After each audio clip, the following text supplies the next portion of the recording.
vincular esto con los criterios ESG. El cambio climático y todas las conocer la consecuencias que trae esencia de lo que aparejado. son los principios ESG. Agnich, Alonso y Sañartu conversan, debaten y discuten sobre sostenibilidad de la A a la Z. ESG, de la A a la Z.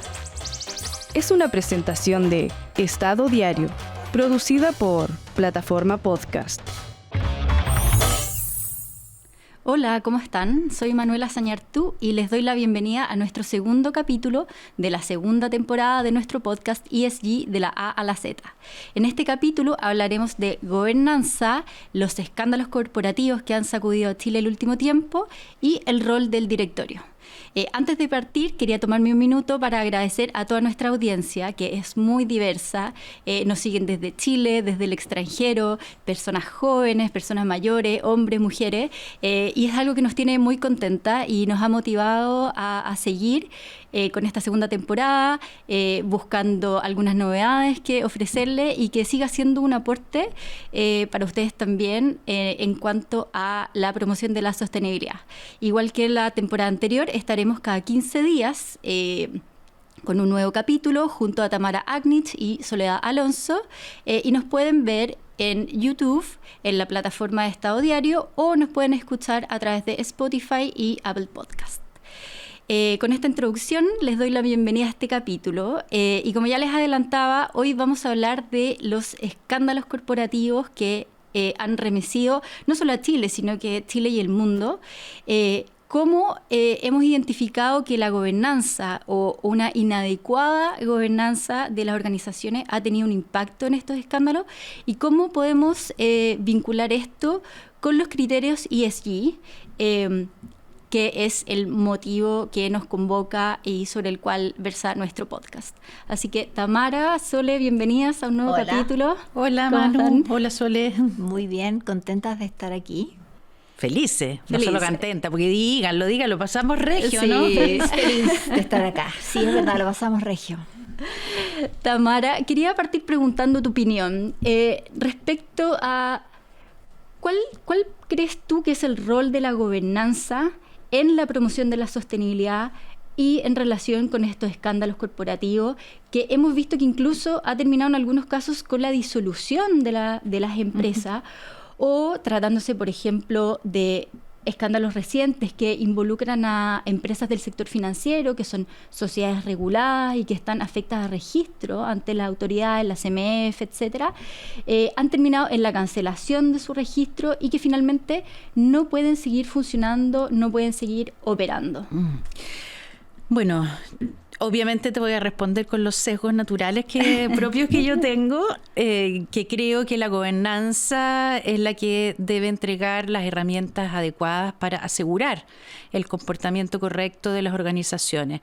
Cuando uno habla de ESG, normalmente se pone bajo la letra G temas de corrupción, temas de ética, que está muy bien. Exactamente. Está muy bien, son factores que tienen que estar presentes en la manera en que se gestionan las organizaciones, pero nos olvidamos como del rol transversal que cumple la gobernanza, la G, o sea, los gobiernos corporativos, el cómo se estructuran las empresas para asegurar también el equilibrio de todos los grupos de interés. Aquí siempre hay dueños, que son muy importantes, dueños, inversionistas, etcétera, pero también hay un día a día, que es la administración, Exacto. la gestión ejecutiva, y entre medio está el directorio. Bueno, todo eso forma parte de la gobernanza y los instrumentos que todos estos actores dotan a la organización para asegurar que las cosas se hagan bien. Claro, porque de repente el concepto de gobernanza puede ser medio etéreo, a veces uno no puede entender en la práctica en qué se traduce, pero en realidad uno puede llevarlo a cosas muy concretas en la organización y en la gestión dentro de una empresa u otro tipo de organizaciones, ¿cierto? Y tiene mucho que ver con el tipo de organización, con el tamaño de la organización, con los dueños incluso, porque distinto es tener una empresa donde la propiedad está muy diseminada, hay muchos minoritarios si tú quieres, que estar en una empresa familiar con un dueño.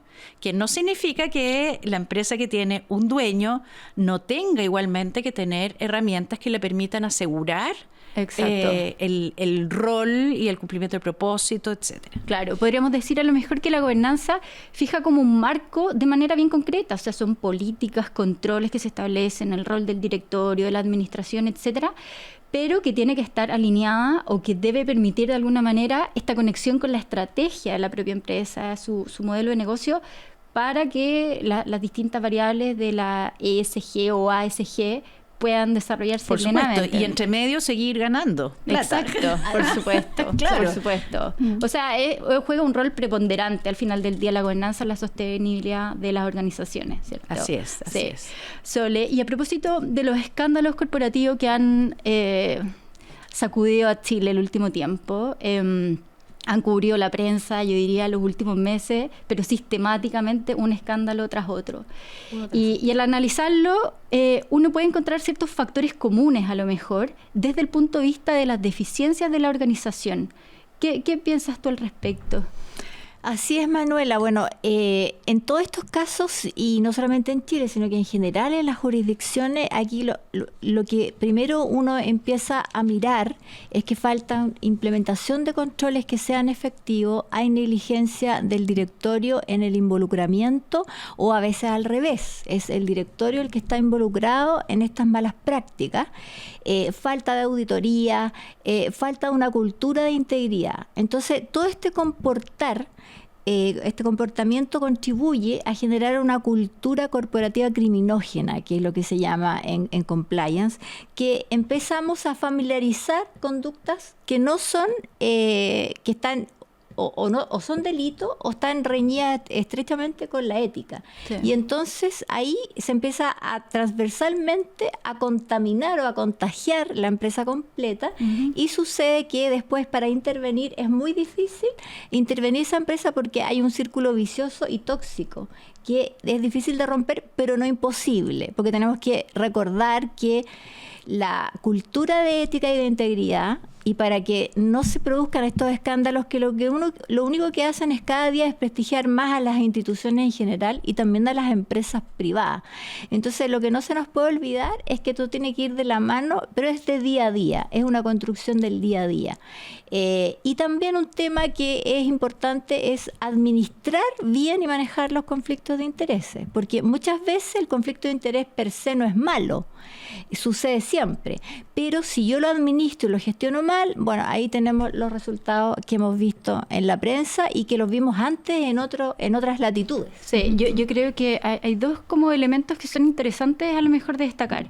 El primero es que en la historia siempre han habido situaciones puntuales de fraudes que son orquestados por individuos, ¿ya? Y yo creo que eso ha existido, existe y existirá. O sea, frente a ese tipo de situaciones es muy difícil poder impedirla en un 100%. Sin embargo, en estos casos se ve más bien algo orquestado desde más arriba. No estamos hablando solamente de un individuo en particular que se gestó, digamos, todos estos escándalos, sino que más bien hay una organización detrás, puede ser directorio, los socios, etcétera, que han facilitado estos escándalos. Y yo creo que ahí tenemos grandes lecciones que aprender y ver cómo estructurar mejor la gobernanza. Y yo creo que lo otro que también es importante y que reflejan estos casos, que demuestran la ausencia de una cultura de integridad, porque siendo empresas reguladas, muchas tienen que cumplir con controles, formalidades, etcétera. Pero es la cultura corporativa la que da al final del día el sustento a todo eso y que permite lo que los norteamericanos llaman los check and balances, que realmente funcione. Sí, bueno, es que ese es uno de los errores más frecuentes, a mi juicio, que cometen todas las empresas. Que creen que con la regulación van a estar lo suficientemente protegidos, con aplicar muy bien en el papel la regulación o la legislación, en circunstancias que no entienden el espíritu que está detrás. Porque donde se gatillan estos grandes escándalos, y lo hemos visto en todos, es donde está el poder. Exacto. Donde están los grandes tomadores de decisiones, que es en el directorio, en los gerentes generales o en los gerentes de primera línea. Y normalmente uno encuentra ausencia de direccionamiento, de controles en esa capa de la organización. Entonces tenemos lleno de burocracia dentro de las empresas, entorpeciendo la tarea que tal vez es menos riesgosa para la empresa. Exacto. Y como es menos riesgosa, lo que hace finalmente es que a la primera de cambio nos saltamos el control o nos saltamos la regla. También lo hemos hablado en otras ocasiones de esto, que hay como una espiral, que hay como una bola de nieve. El primero que hace una cosita chica y no se siente pillado, entonces va por algo más grande, más grande, más grande.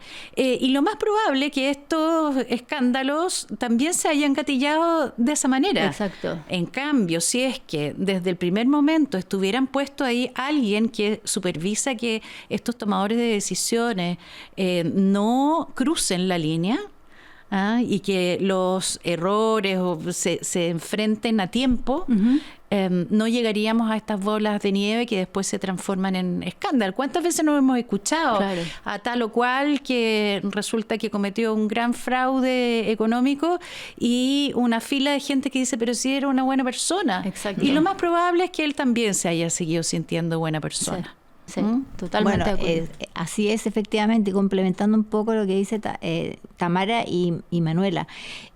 Cuando es solo un sujeto, y hay casos en las jurisdicciones, por ejemplo, de Estados Unidos, me acuerdo del caso Morgan Stanley, donde un alto ejecutivo cometió cohecho a funcionario público extranjero.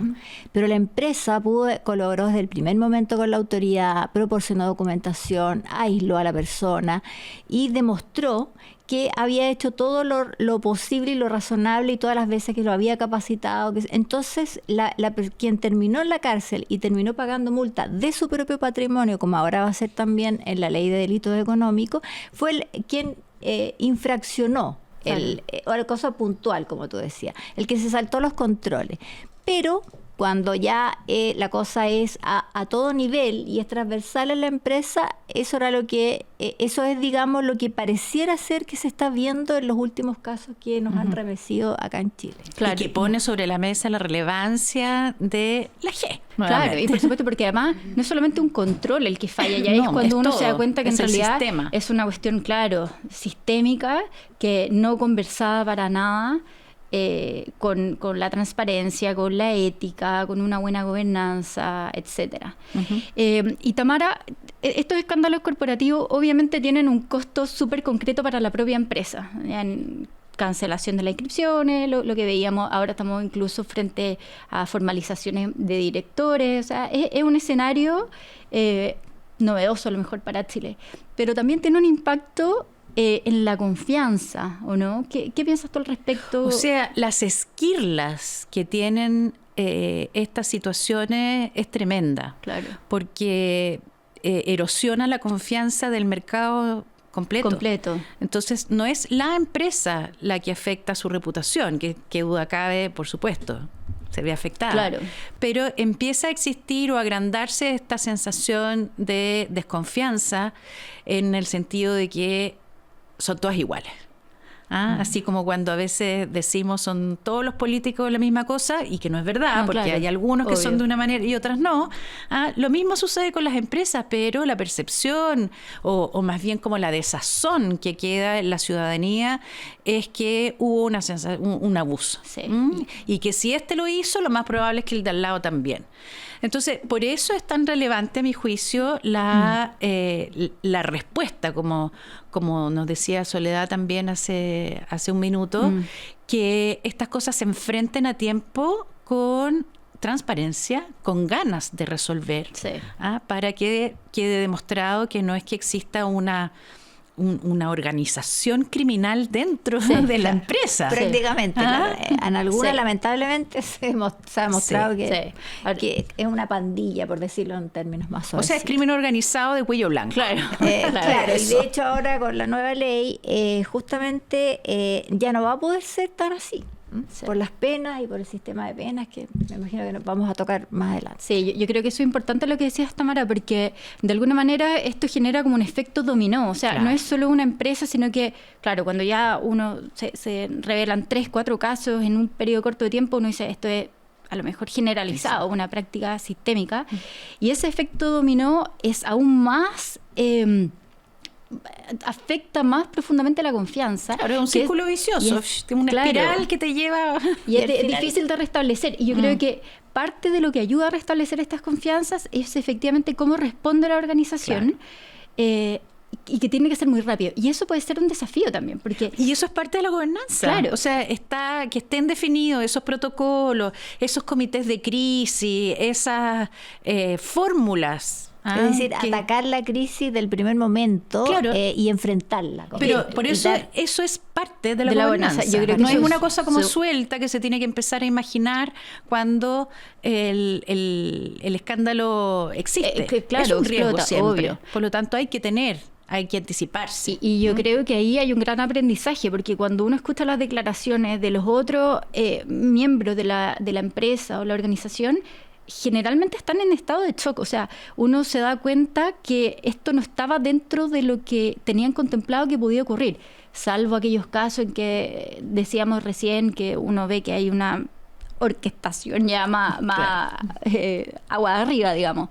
Pero en el resto de los casos, escándalos en general, uno ve que existe una demora en cómo reaccionar, porque esto es algo que no se ha anticipado, y eso yo creo que es bien transversal a las empresas. Por supuesto, porque también se nos olvida que este tipo de delitos se cometen con la participación o la utilización, la mayoría de las veces, de empresas, de estructuras jurídicas, de personas jurídicas.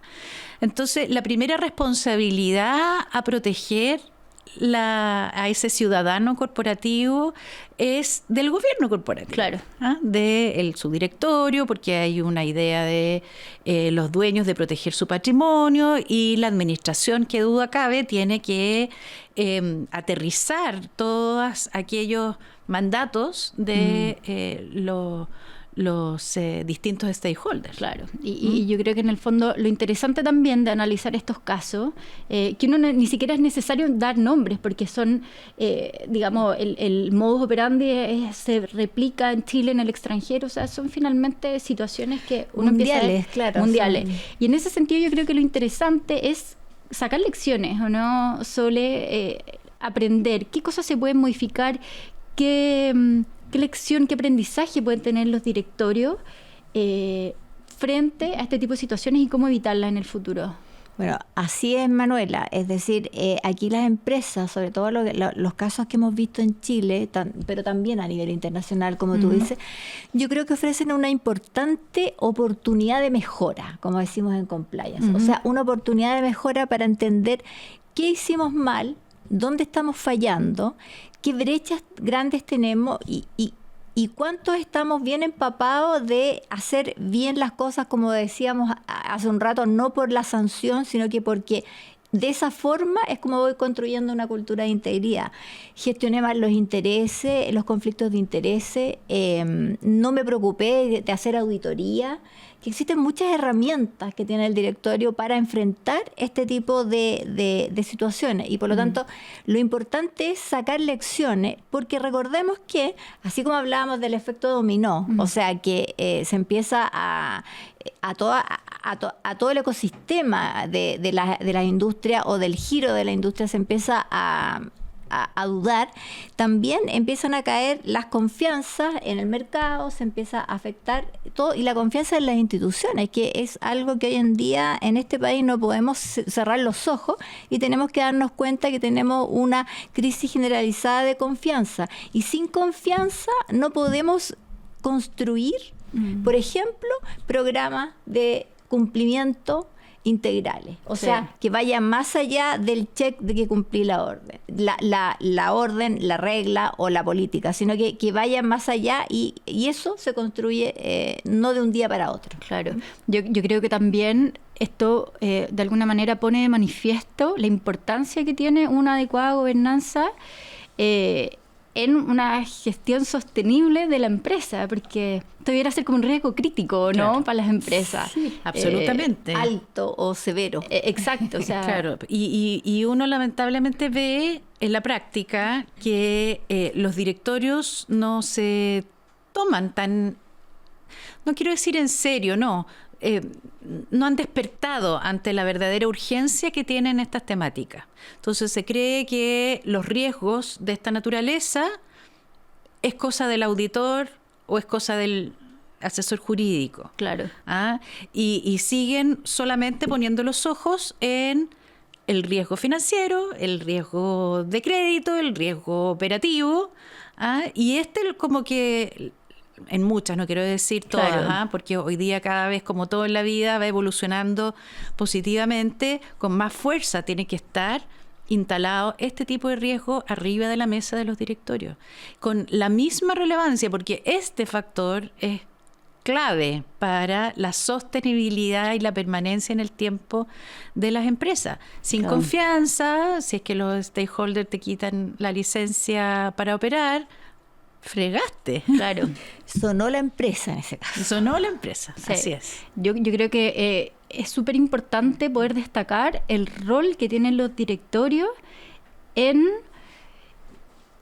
¿cómo decirlo?, manejar, equilibrar, además las distintas demandas que tienen efectivamente de sus distintos stakeholders y Sí. de los accionistas, además, socios, etcétera.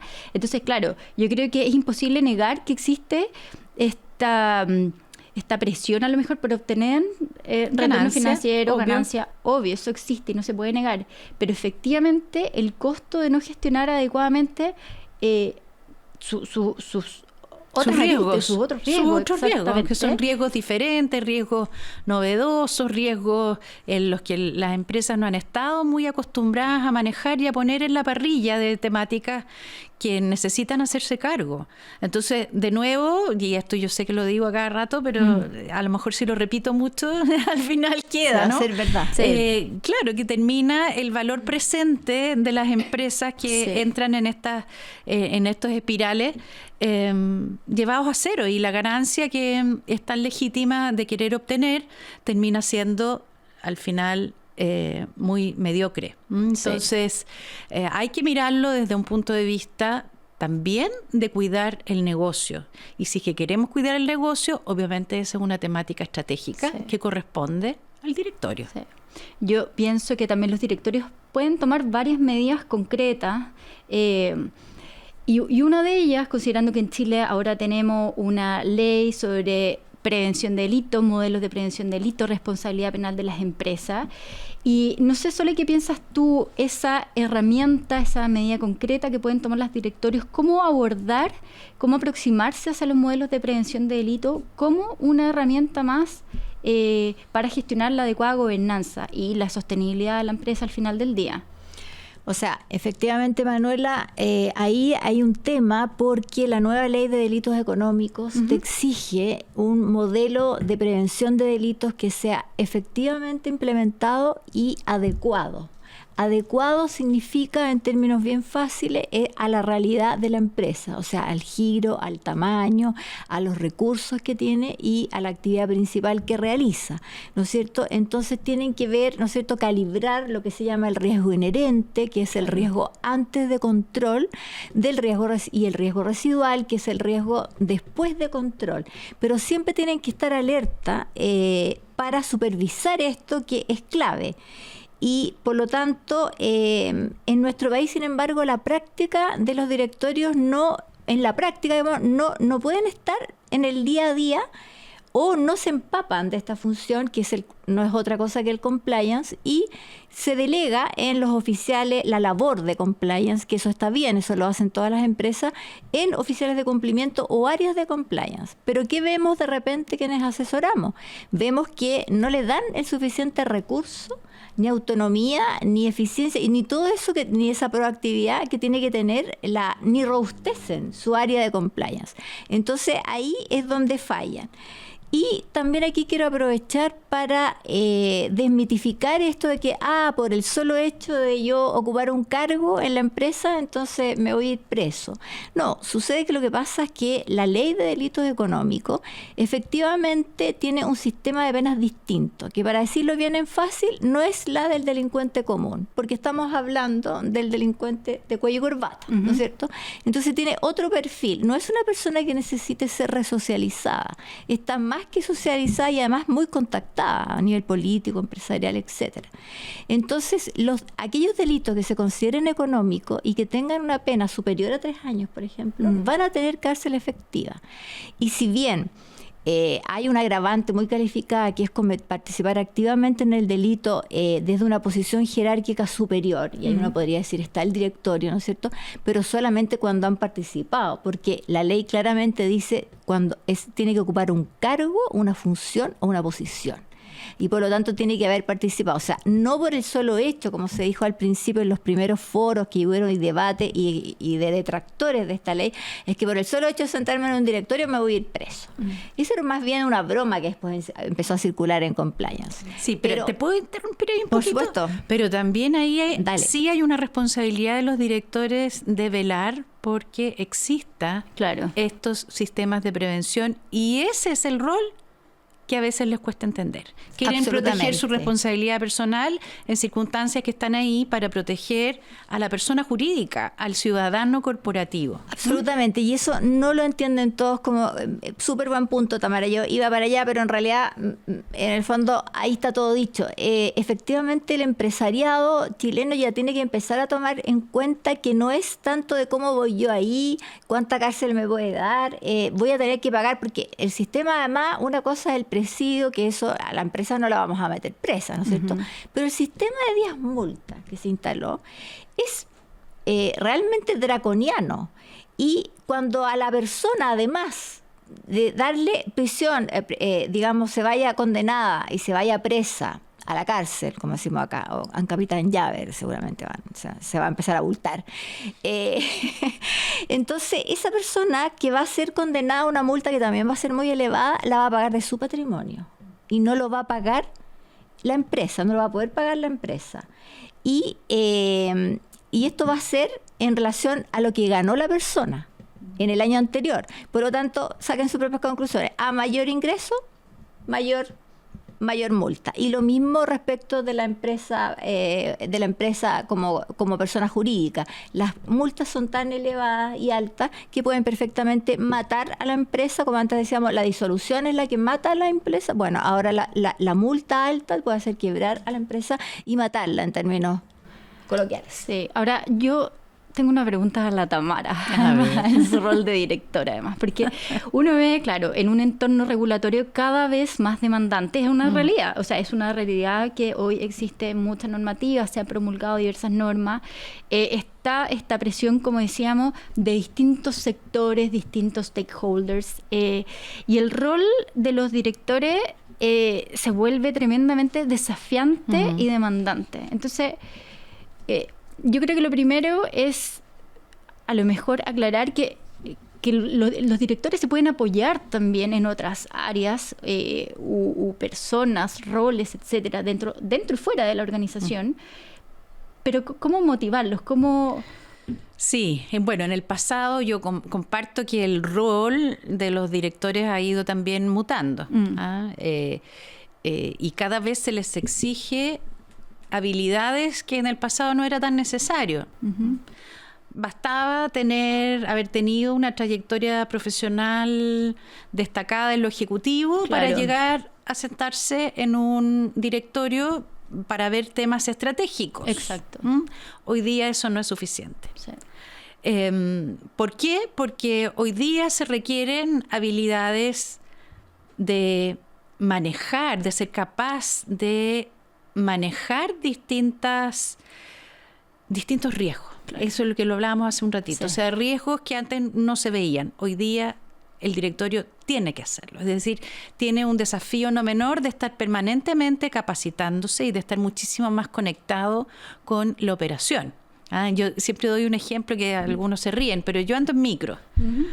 Y no ando en micro porque no tenga auto, porque sí tengo auto, pero tomo metro. ¿Por qué? Porque es una de las formas también que me permite estar conectada con la realidad real, como se dice, la abundancia, con la calle. Obviamente que no es comparable, yo lo sé, pero imagínate si no tomara micro. O sea, estaría absolutamente desconectada con lo que sucede en espacios que muchas veces nos hemos privado por cierta comodidad.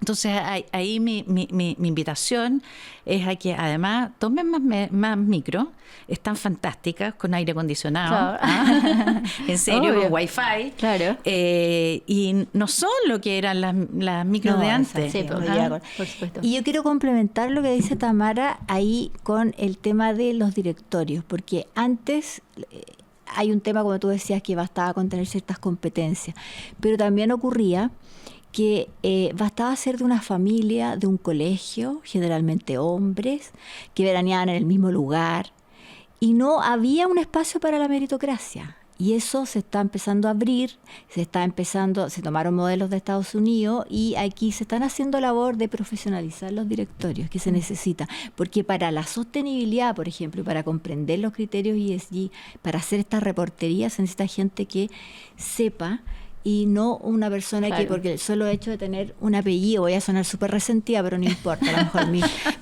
los oyentes se van a espantar, pero es cierto, eso pasaba y sigue pasando. Y ahí es donde yo creo que hay un foco que todavía no hemos Sí. Oye, hemos atacado. para variar, pasa lo mismo de todos los capítulos. Me quedé como Tremendo. con 6 o 7 Sí, preguntas tremendo. por hacer. Y tenemos que ir a nuestro momento. Sí, tenía No. muchos temas, pero yo creo que finalmente podemos, una conclusión nomás, y es que la gobernanza no es un tema más dentro de los criterios ESG, es un tema central, ¿cierto? Es un pilar estratégico que los directores debieran considerar, y que está fuertemente vinculado no solo a la sostenibilidad, como lo veíamos hacia afuera de la empresa, sino que al interior negocio. con la propia empresa. Y vinculado al negocio. Si no lo ven vinculado al negocio, preocúpense porque están teniendo un mal compliance. Exactamente. Tiene que ser parte de la estrategia del negocio. Si no, O un mal gobierno corporativo. además. un mal gobierno. Bueno, y ahora nuestro momento sostenible, nuestros tips y datos. ¿Quién pero- quiere partir, Tamara? Yo voy a ¿Sí? partir, sí, yo voy a partir para tratar también de relacionarlo con el tema que estamos conversando hoy. Y yo sé que lo citamos muchas veces al profesor Alfredo Enrione, pero hoy día quiero focalizar mi momento sostenible en su cuenta de LinkedIn. Excelente cuenta. ¿Por sí. qué? Porque el profesor Enrione todos los días nos está entregando directrices, orientaciones directas hacia los directores. Y sin ir más lejos, no hace mucho publicó un artículo que, si no me falla la memoria, decía algo así como directores software. Sí, Que están lo vi. sin Sí. actualización. Sí, lo vi. O que requieren Sí, sí. una Sí. actualización. Así es que ese es mi Estuvo momento sostenible. Sole. Mi momento sostenible es muy terrenal. Es una tienda que descubrí a propósito de una mamá que se quejaba de que los pañales contaminan, pero que por sí. el tiempo y todo esto tiene que estar mudando y se le hacía cuesta arriba esta cosa de amigable. Entonces hay una tienda que se llama Terra y que tiene pañales y pants sostenibles y amables con el medio ambiente. Están en Jerónimo de Alderete 1480 en Vitacura. Pero también pueden comprar online en la página y además se encuentra en supermercados, en farmacia. Y lo bonito de esto es que utilizan materiales orgánicos y sostenibles en cada producto, embalaje y en el proceso de fabricación. Y son totalmente biodegradables y lo más bonito es que está hecho en Chile. Así qué que bueno. las invito a que las mamás jóvenes, yo ya estoy como para abuela creo, pero de todas maneras entonces con los nietos voy a usar. Yo muy breve, parezco disco rayado, pero este libro lo he recomendado y hablo. Se llama Why They Do It. Es del profesor Eugene Soltes, es un profesor de Harvard. Y el libro es muy interesante porque él se dedicó a entrevistar a todos los protagonistas de los grandes escándalos de Estados Unidos, tratando de buscar, identificar el patrón común, que si eran personas que eran como maquiavélicas, si eran personas derechamente locas, si es que, ¿qué es lo que ocurría? ¿Por qué? Porque son personas que lo tenían todo, tenían el poder, tenían recursos, dinero, fama, todo, y aún así se ven envueltas en estos escándalos. Y con la mirada de sacar lecciones, o sea, yo creo que es importante entender frente a lo que estamos expuestos, tanto como asesora o como miembros de organizaciones, y obtener lecciones aprendidas de otros casos. Eso siempre es interesante. Así que bueno, llegamos al término de nuestro segundo capítulo. Se nos pasó muy rápido, espero que lo hayan disfrutado y nos vemos en un próximo capítulo. Que estén bien. Vincular esto con los criterios ESG. El cambio climático y todas las Conocer la consecuencias que trae esencia de lo que aparejado. son los principios ESG. Agnit, Alonso y Sañartu conversan, debaten y discuten sobre sostenibilidad de la A a la Z. ESG, de la A a la Z. Es una presentación de Estado Diario, producida por Plataforma Podcast.